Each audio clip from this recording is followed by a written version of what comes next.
Hello friends, welcome to our channel do study. आज मैं आप लोगों को पृष्ठीय क्षेत्रफल और आयतन के बारे में बताने जा रहा हूँ, जो क्लास 10th के चैप्टर 13 है। ठीक है, तो उससे पहले हम लोग उनके फॉर्मूला को समझेंगे। उनमें जितने सारे पृष्ठ होते हैं उनके फॉर्मूला बनते कैसे हैं, उन सभी पृष्ठ के फॉर्मूला को समझेंगे और फिर उससे संबंधित क्वेश्चन सॉल्व करेंगे। तो चलिए पहले हम लोग फॉर्मूला को समझते हैं और इन पृष्ठ को समझते हैं। तो ध्यान दीजिएगा कि जैसे हमने यहाँ पे घन बनाया या घनाभ और ये बेलन, तो इनसे संबंधित जितने भी फॉर्मूला होंगे यानी कि सूत्र होंगे, वो सभी सूत्र बनते कैसे हैं और उन सभी सूत्र को हम याद कैसे रखें, इन सब चीज़ों के बारे में मैं आपको समझाऊंगा। तो सबसे पहले हम स्टार्ट करेंगे, घन को समझेंगे यानी कि क्यूब को समझेंगे। क्यूब जो है वो हमारे वर्ग से मिलकर बनते हैं, यानी कि क्यूब जो होते हैं, क्यूब का सभी भाग जो होते हैं वो वर्ग होते हैं। ठीक है, जैसे कि आपने लूडो देखा होगा, लूडो गोटी है ना, उसमें जो आपका 1 से 6 नंबर तक जो लिखे रहते हैं, 1 2 3 4 5 6 करके, वो किस आकार के होते हैं, तो वो घन के आकार के होते हैं। ठीक है, तो ठीक उसी प्रकार ये भी वही है, घन ही है। तो इनको हम समझेंगे कि ये घन क्या होते हैं, कि ये वर्ग से मिलकर तैयार होते हैं। तो जैसे कि हमने यहाँ पे वर्ग बनाया, तो वर्ग में क्या होते हैं कि सभी भुजाएं जो होती हैं इनकी समान होते हैं, यानी कि चारों जो भुजाएं हैं वो क्या होंगे, एक दूसरे के समान होंगे। तो इसलिए इनकी भुजाओं को हम लोग ए से दर्शाते हैं। ठीक है, तो अब हमसे ये कह रहा है कि घन का आयतन, यानी कि घन का आयतन क्या होगा। तो ध्यान दीजिएगा कि आयतन किसे कहे जाते हैं, यानी कि घन जितना भी जगह को घेरेंगे, तो जितना जगह घेरा गया घन के द्वारा, उस जगह को क्या कहेंगे कि ये घन का क्या है, आयतन है। यानी कि जितना भी स्थान घेरते हैं कोई भी वस्तु, वो उनका आयतन कहलाते हैं। तो जिस तरह से हम देख रहे हैं कि घन इतना स्थान को घेरा, तो ये क्या हो गया, घन का आयतन हो गया। तो घन का आयतन हम लोग निकालेंगे कैसे। घन में क्या होते हैं, इनके सभी भुजाएं समान होते हैं, यानी कि लंबाई, ऊंचाई और चौड़ाई, ये तीनों क्या होते हैं, समान होते हैं। तो घन का आयतन निकालने के लिए क्या करते हैं, इनके लंबाई, ऊंचाई, चौड़ाई, यानी कि तीनों भुजाओं को आपस में गुना करते हैं। तो हमारा क्या हो जाएगा, हमारा लंबाई भी ए है, चौड़ाई भी ए है और ऊंचाई भी ए है। तो क्या हो जाएगा, ए गुना ए हो जाएंगे और हम इनको लिख देंगे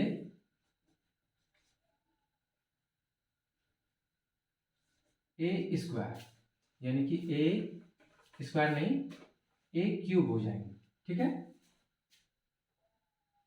यानी कि आयतन क्या होते हैं कि कोई भी वस्तु जितनी स्थान को घेरते हैं वो उनका आयतन कहलाते हैं। तो घन जितना स्थान घेरेंगे वो उनका क्या हो जाएंगे, आयतन हो जाएंगे। तो उनका आयतन कैसे निकालते हैं, उनकी लंबाई, चौड़ाई, ऊंचाई को गुना करके निकालते हैं। तो हमारा पहला फॉर्मूला तैयार हो गया। अब आते हैं घन का वक्र पृष्ठ क्षेत्रफल। वक्र पृष्ठ क्षेत्रफल का मतलब हुआ घन का केवल बाहरी परत, यानी कि जैसे कि आप एक घर को ले लीजिए। घर को किस तरह समझिए कि घर जो है वो वर्गाकार में है, यानी कि वर्ग के आकार में है। चार दीवार जो है उनकी, वो किस तरह से है, वर्ग में है। और उनकी सतह को छोड़ दीजिए और उनका जो छत है उनको भी छोड़ दीजिए, केवल उनकी जो बाहरी 4 दीवारें हैं उन्हें ही लेना है, क्योंकि हमें वक्र पृष्ठ क्षेत्रफल निकालना है। तो वक्र पृष्ठ क्षेत्रफल में केवल चारों तरफ की जो वर्ग होते हैं उनका केवल हमें क्षेत्रफल निकालना होता है। तो ध्यान दीजिएगा कि प्रत्येक वर्ग का क्षेत्रफल क्या होते हैं, यानी कि वर्ग का क्षेत्रफल क्या होते हैं, वर्ग का क्षेत्रफल होते हैं भुजा गुना भुजा, यानी भुजा को हम कौन चीज से दर्शाते हैं, ए से। तो ए गुना ए हमारा क्या हो जाएगा, ए स्क्वायर हो जाएगा।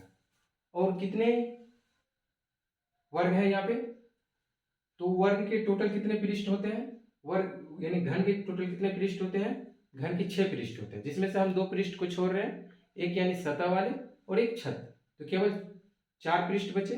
तो 4 पृष्ठ हुए तो 4 वर्ग हुए, तो प्रत्येक वर्ग का क्षेत्रफल क्या होते हैं, a स्क्वायर होते हैं। तो कुल कितने वर्ग हुए, 4 वर्ग हुए, तो चारों वर्ग का क्षेत्रफल हमारा क्या हो जाएगा, 4a स्क्वायर हो जाएंगे, यानी कि 4a स्क्वायर हो जाएंगे। ठीक है, अब चलते हैं अगले फॉर्मूला पे। हमारा अगला फॉर्मूला कह रहा है कि घन का संपूर्ण पृष्ठीय क्षेत्रफल क्या होगा, यानी कि अब हमें पूरे पृष्ठ लेने हैं। हम वक्र पृष्ठ में केवल 4 लिए थे, अब इसमें 6 पृष्ठ होते तो 6 को भी लेना है, यानी तो क्या हो जाएगा घन का वक्र पृष्ठ क्षेत्रफल। अब कितने वर्ग हो गए, कुल 6 वर्ग हो गए, तो प्रत्येक वर्ग का क्षेत्रफल क्या होता है, a स्क्वायर होता है। तो कुल कितने वर्ग हुए, 6, यानी 6 पृष्ठ हुए, तो 6 पृष्ठ का यानी क्षेत्रफल क्या हो जाएगा, 6a स्क्वायर हो जाएंगे, यानी कि घन का संपूर्ण पृष्ठीय क्षेत्रफल क्या हो जाएंगे, 6a स्क्वायर, यानी कि 6a स्क्वायर। अब आते हैं घन का विकर्ण। घन का विकर्ण क्या होते हैं, देखिएगा, यानी कि इस कोना से लेके उस कोने तक एक हम लाइन खींच दिए, यानी कि यहां से लेके यहां तक की लंबाई। ठीक है, तो ये लंबाई मानिए, ऊंचाई मानिए, ठीक है, इसमें क्योंकि सारे चीज आ जाते हैं, आपके ऊंचाई भी आ गई, चौड़ाई भी आ गई और लंबाई भी आ गई, तो यहाँ पे क्या हो जाएंगे, ये घन का विकर्ण हो जाएंगे, यानी कि यहाँ पे 2 बार ऊंचाई आए, है ना, 2 बार लंबाई आए और 2 बार आपका चौड़ाई आ गया है। तो इसका फॉर्मूला क्या बन जाएगा, लंबाई हमारा a स्क्वायर, चौड़ाई भी हमारा a स्क्वायर और ऊंचाई भी हमारा क्या हो जाएंगे, a स्क्वायर हो जाएंगे। ऐसा इसलिए क्योंकि इनकी लंबाई चौड़ाई ऊंचाई क्या होते हैं, सब एक समान होते हैं। ठीक है, यानी कि 2 ऊंचाई आया तो a इंटू ए स्क्वायर हो गया, 2 लंबाई आया तो l इंटू एल यानी a इंटू ए स्क्वायर हो गया, 2 चौड़ाई आए तो वो भी क्या हो जाएंगे, a स्क्वायर हो जाएंगे। तो देखे हैं कुल कितने स्क्वायर हो गए हमारे, 3a स्क्वायर हो गए। ठीक है, तो हम जानते हैं कि किसी भी संख्या के ऊपर स्क्वायर होते हैं तो उससे रूट हट जाते हैं, तो यहाँ पे देख रहे हैं कि a के ऊपर स्क्वायर है तो a से क्या हो जाएंगे, रूट स्क्वायर के माध्यम से हट जाएंगे, केवल 3 में बचेंगे, तो घन का विकर्ण क्या हो जाएगा, √3a हो जाएंगे। ठीक है, अब आते हैं घनाभ में। घनाभ में क्या होते हैं, लंबाई चौड़ाई ऊंचाई, ये तीनों होते हैं। ऐसा इसलिए होते हैं क्योंकि इनकी आमने सामने की भुजाएं क्या होती है, समान होती है, सभी भुजाएं इनके समान नहीं होते हैं। ठीक है, तो यानी कि इनको ऊंचाई बोलेंगे, ये हमारा हो जाएगा चौड़ाई और ये हमारा हो जाएगा यानी ये लंबाई। तो ऊंचाई को h से यानी हाइट, चौड़ाई को b से यानी ब्रेथ और लंबाई को l से यानी कि लेंथ, इस तरह से इनको हम लोग दर्शाते हैं। अब चलते हैं इनके फॉर्मूला पे। क्या करा कि घनाभ का आयतन, तो ये जो घनाभ बनते हैं वो कौन चीज से बनते हैं, आयत से मिलकर बनते हैं। ठीक है, किनसे मिलकर बनते हैं, ये हमारे आयत से मिलकर बनते हैं। तो आयत में क्या होते हैं, लंबाई होते हैं, चौड़ाई होते हैं और ये हमारा चौड़ाई, ये हमारा लंबाई। तो कुल इसमें कितने आयत बनेंगे, कुल 6 बनेंगे। ठीक है, तो हम केवल अभी आयतन निकाल रहे हैं, तो हम क्या करेंगे, लंबाई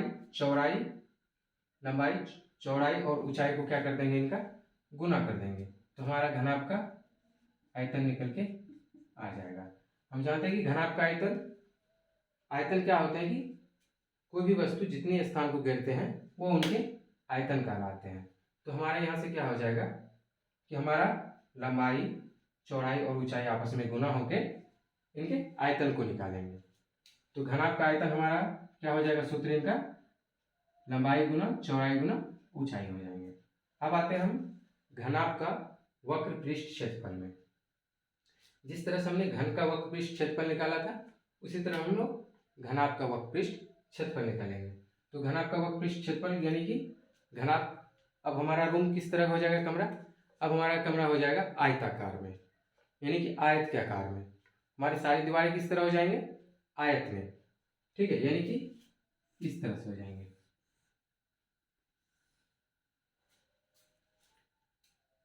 तो अब हम देख रहे हैं कि घनाभ में क्या होता है, लंबाई चौड़ाई ऊंचाई तीनों होते हैं, ठीक है। तो हमारी जो दीवारें होंगे उसमें क्या होंगे, लंबाई होंगे, ऊंचाई होंगे, चौड़ाई होंगे, ऊंचाई होंगे, है ना। तो अब हम इनका फॉर्मूला तैयार करते हैं। जैसे कि इनसे समझिए, ये किस आकार में है, ये घनाभ के आकार में है, ठीक है। तो हमें क्या निकालना है, इनका वक्र पृष्ठ क्षेत्रफल निकालना है, ठीक है। यानी कि हमें ऊपर वाला सतह और नीचे वाला सतह ये दोनों को छोड़ देना है, केवल हमें इनके बाहरी सतह के निकालना है, यानी कि बाहरी पृष्ठ का हमें क्षेत्रफल निकालना है, ठीक है।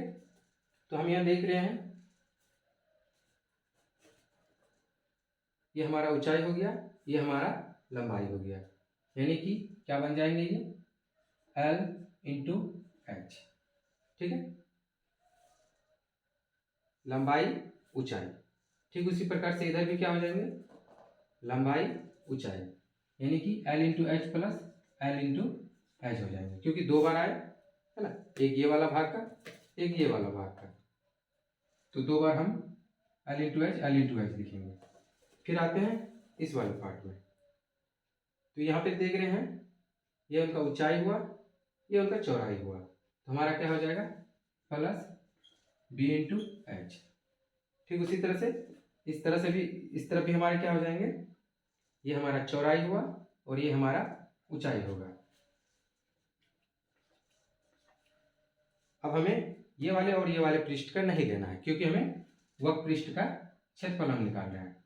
तो अब हम यहाँ देखिए कि दो बार एल एच आया है और दो बार बी एच आया है, तो ये क्या हो जाएंगे 2LH हो जाएंगे प्लस 2BH हो जाएंगे, ठीक है। यहाँ से 2 कॉमन आ रहा है और इनके अलावा H भी कॉमन आ रहा है ना। तो हम यहाँ ले लेते हैं 2H कॉमन में ले लिए, तो हमारा क्या बच जाएगा, यहाँ पे हमारा L बच गया और प्लस में हमारा क्या बच गया, B बच गया।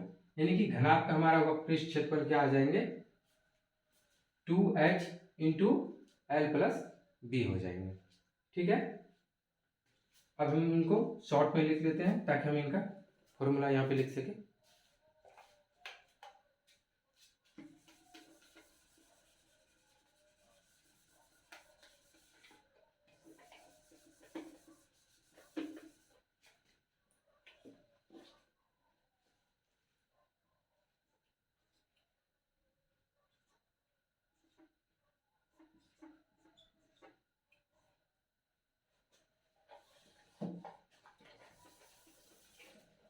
अब इनको इस तरह से भी लिख सकते हैं 2 into L plus B into H, यानी कि एच को आप इधर रखिए या इधर रखिए, गुना में और जोड़ में आप संख्या को या लेटर को किसी तरफ भी रख सकते हैं। अब आते हैं हम घनाभ का संपूर्ण पृष्ठ क्षेत्रफल में। अभी हम केवल चारों तरफ का लिए थे, तो घनाभ में कुल संपूर्ण पृष्ठ कितने होते हैं, कुल 6 पृष्ठ होते हैं, यानी एक ये हुआ, दूसरा ये हुआ, 2 3 4, एक ये 5 और ये 6, कुल 6 पृष्ठ हुए। तो हमने 4 पृष्ठ का क्या निकाला था, अभी हमने 4 पृष्ठ का निकाला था 2 into L plus B H. तो अब हमें कितने पृष्ठ का निकालना है, 6 पृष्ठ का निकालना है। तो हमारा क्या हो जाएगा, पहला एल इंटू एच हो जाएगा, लंबाई गुना चौड़ाई, ठीक है,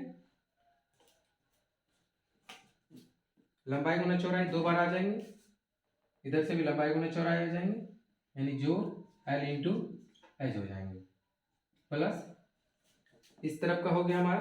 अब हम इस तरफ का लेंगे, ये हमारा चौड़ाई है, ये हमारा ऊंचाई है, तो क्या हो जाएगा B into H plus B into H, क्योंकि 2 बार चौड़ाई आएंगे 2 बार ऊंचाई भी आएंगे, तो यानी B into H plus B into H हो जाएंगे। अब आते हैं हम ये वाले पृष्ठ पे, तो यहाँ पे हम देख रहे हैं ये हमारा लंबाई है और ये हमारा चौड़ाई है, तो क्या हो जाएंगे L into B plus L into B, क्योंकि ये पृष्ठ और ये पृष्ठ दोनों में क्या है लंबाई गुना चौड़ाई है। तो अब यहाँ पे देखिएगा 2 बार एल एच आए हैं, तो ये हो गया 2LH प्लस 2 बार बी एच भी आए हैं, इसको लिख दिए 2BH प्लस 2 बार एल भी आए हैं, तो इनको भी लिख दिए हम 2LB। अब यहाँ पे ध्यान दीजिएगा कि सब में 2 क्या आ रहा है, एक तरह से सब में 2 मौजूद है, तो 2 हमारा क्या आ जाएगा, यानी 2 हमारा कॉमन में आ जाएगा, तो हमारा क्या फॉर्मूला बन जाएगा। देखिए प्लस में हम अभी बताए थे कि नंबर हो या अक्षर हो उनको इस तरफ से उस तरफ लिख सकते हैं, तो ये वाले LB को हम लिख देते पहले LB plus BH plus LH, तो हमारा घनाभ का संपूर्ण पृष्ठीय क्षेत्रफल क्या बन जाएगा 2 into LB plus BH plus LH। अब हम इनको यहाँ पे रख देते हैं,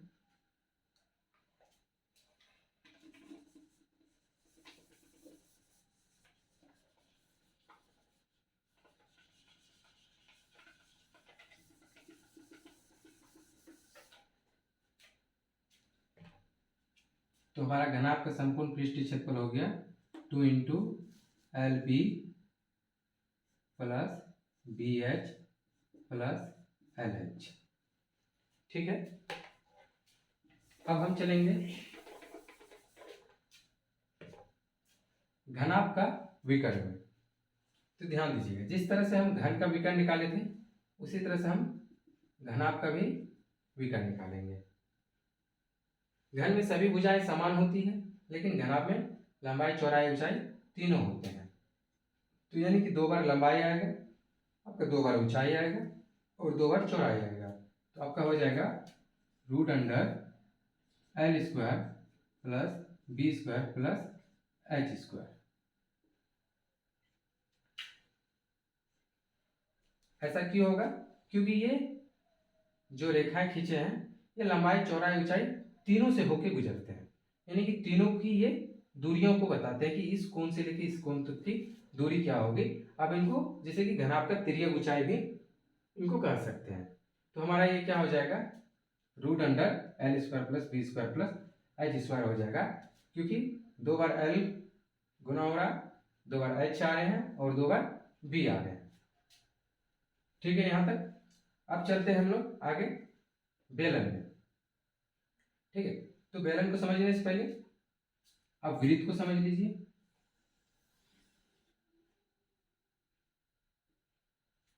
ठीक है, तो बेलन जो है वो एक तरह से वृत्त से ही मिलकर बनते हैं। ठीक है, तो बेलन का जब हम आयतन निकालेंगे तो एक तरह से हम क्या निकालेंगे कि एक वृत्त का ही हम क्षेत्रफल निकाल रहे होते हैं। ठीक है, बस इसमें हो क्या जाता है कि वृत्त के ऊपर वृत्त रख देने से इनकी ऊंचाई बढ़ जाती है। ठीक है, जैसे कि अब इनको देख सकते हैं, ये एक तरह के बेलन के आकार में है।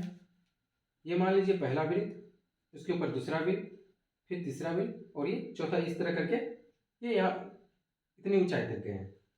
तो बेलन का आयतन का क्या हो जाएगा, वृत्त का क्षेत्रफल कितना होते हैं, वृत्त का क्षेत्रफल होते हैं पाई आर स्क्वायर।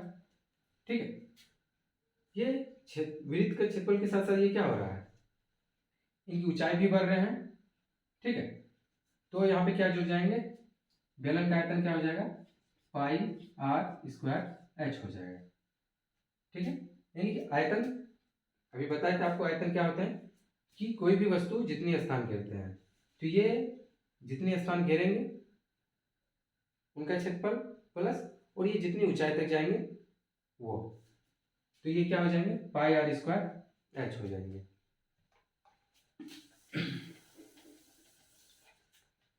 अब हम आते हैं बेलन का वक्र पृष्ठ क्षेत्रफल। ठीक है, तो जैसे कि आप ये इसको देखिए, ये किस तरह का बेलन है, मान लीजिए इनको एक बेलन, ठीक है, ये एक खोखला बेलन है, यानी कि इसके ऊपरी परत में कुछ नहीं है और बाहरी परत भी कुछ नहीं है, ठीक है। तो उसी तरह के बेलन का हमें क्षेत्रफल निकालना है, यानी कि केवल वक्र वाला भाग का। ये हमारा किस तरह का भाग कहलाएंगे, ये वक्र वाला भाग कहलाएंगे, ठीक है। तो ये भी किस तरह से बने हैं, एक वृत्त के ऊपर दूसरे वृत्त को जोड़ते गए और ये वृत्त हमारा बेलन बन गया, ठीक है। तो वृत्त की परिधि क्या होते हैं, वृत्त की परिधि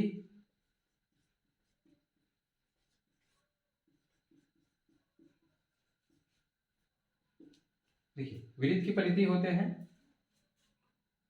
2 पाई r, ठीक है।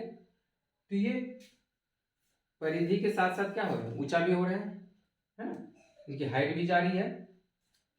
तो हमारा बेलन का वक्रपृष्ठ का फॉर्मूला क्या बन जाएगा, यानी इनका सूत्र क्या हो जाएगा, 2 पाई r h हो जाएंगे। ऐसा इसलिए क्योंकि ये परिधि के साथ साथ इनकी ऊंचाई भी बढ़ रहे हैं, यानी कि एक वृत्त के ऊपर दूसरी वृत्त इस तरह से जोड़ेंगे तो क्या होंगे, इनकी ऊंचाई भी बढ़ेंगे। और वृत्त की परिधि क्या होते हैं, 2 पाई r। हमें ये वक्र वाले भाग का लेना है, तो यानी कि ये बाहर की परत क्या कहलाएंगे, वक्र कहलाते हैं। तो इनकी परिधि ही वक्र कहलाए, तो परिधि का जो सूत्र होंगे वही क्या हो जाएंगे, वक्र का सूत्र हो जाएंगे। और उसमें केवल क्या जुड़ जाएंगे, इनकी ऊंचाई बढ़ गई है तो वह केवल h हमारा आके इसमें जुड़ जाएंगे।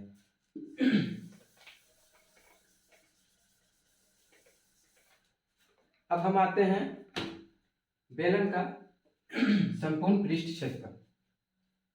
तो बेलन का संपूर्ण पृष्ठ क्षेत्रफल यानी कि अभी हम खोखला का निकाले थे, केवल खोखले बेलन का, यानी केवल वक्र वाला भाग का निकाले थे।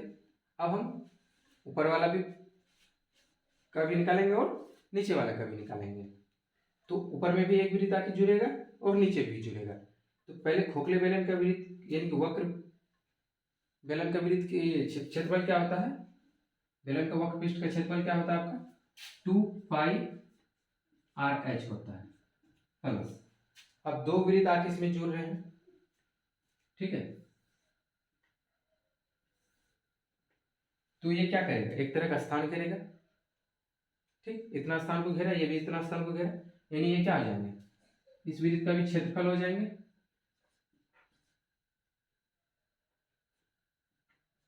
पाई r स्क्वायर, इस वृत्त का भी क्षेत्रफल हो जाएंगे पाई r स्क्वायर। यानी यहाँ पे हमारा क्या हो जाएगा, ये हमारी त्रिज्या होगी, एक वृत्त यहाँ पे भी आके जुड़ा, तो यानी दो वृत्त इसके ऊपर आके जुड़े हैं, तो दोनों वृत्त का हम क्या लेंगे, क्षेत्रफल लेंगे, क्योंकि ये इतने स्थान को घेर रहे हैं, ठीक है। तो देख रहे हैं कि एक वृत्त ऊपर वाला एक नीचे, यानी कि 2 बार पाई r स्क्वायर हो जाएंगे, ठीक है। तो आगे चलते हैं, देखिए 2 पाई r h ये हमारा वक्र पृष्ठ का था, ठीक है। और हम दो वृत्त लाके इसमें जोड़ के इनको संपूर्ण बना रहे हैं, यानी कि संपूर्ण पृष्ठ क्षेत्रफल का निकाल रहे हैं। तो यहाँ पे क्या हो जाएंगे, 2 बार पाई r स्क्वायर आया तो हम इसको लिख देंगे 2 पाई r स्क्वायर, ठीक है। अब देखिए यहाँ पे भी 2 है, यहाँ पे भी 2 है, यहाँ भी पाई है और यहाँ भी पाई है, यहाँ पे r देख रहे हैं, यहाँ भी r है, ठीक है। तो हम 2 पाई r को अगर कॉमन लेते हैं तो हमारा यहाँ पे क्या बचेगा, h बचेगा प्लस, और यहाँ पे हमारा क्या बचेगा, एक r यहाँ से चले गया तो एक r हमारा बचेगा, यानी कि r। तो यानी बेलन का संपूर्ण पृष्ठीय क्षेत्रफल हमारा क्या निकल के आ जाएंगे, 2 पाई r into H plus r, ठीक है। ये हमारा हो गया बेलन का संपूर्ण पृष्ठीय क्षेत्रफल। और भी इसमें आते हैं पृष्ठ, जैसे कि शंकु आते हैं, शंकु की छिन्नक, गोला, अर्धगोला। तो हम उनको आपको नेक्स्ट वीडियो में वो सारे पृष्ठों के वो सारे चित्र के फॉर्मूले बताएंगे, ठीक है। और उनसे संबंधित आपको जो इस वीडियो में हमने क्वेश्चन नहीं करा पाया, उस वीडियो में कोशिश करेंगे कि आपको उससे रिलेटेड क्वेश्चंस भी कराया जाए, ठीक है। लास्ट तक वीडियो देखने के लिए आपका धन्यवाद। अगर चैनल पर नए हैं तो लाइक और सब्सक्राइब जरूर करें।